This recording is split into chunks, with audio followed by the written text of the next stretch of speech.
ଆମ ଘରେ ମୋଟ 3ଟି ଗାଈ ଅଛି। ଗାଁ ଘରେ ଗାଈମାନେ କେବଳ ପଶୁ ନୁହେଁ, ସେମାନେ ଘରର ସଦସ୍ୟ ପରି। ପ୍ରତି ସକାଳେ ଗାଈର ଡାକ ଶୁଣିଲେ ମନଟା ଆପେ ଆପେ ହାଲକା ହୋଇଯାଏ। ଏହି 3ଟି ଗାଈ ମଧ୍ୟରୁ ଗୋଟିଏ ଗାଈ ନିକଟରେ ଜନ୍ମ ଦେଇଛି। ସେଦିନ ଆମ ଘରେ ଗୋଟିଏ ଛୋଟ ପର୍ବ ପରି ଲାଗୁଥିଲା।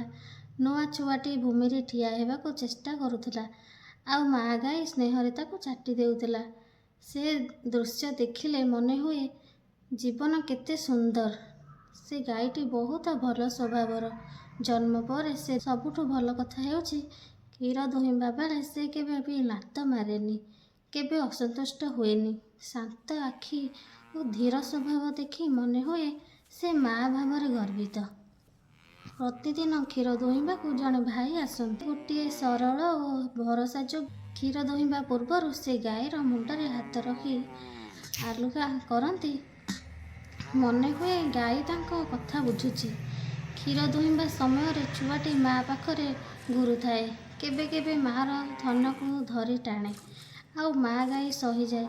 ସେ ଛୁଆଟି ନୂଆ ଜୀବନର ପ୍ରଥମ ପାଠ ଶିଖୁଛି, ମାର ସ୍ନେହ ଓ ସୁରକ୍ଷା।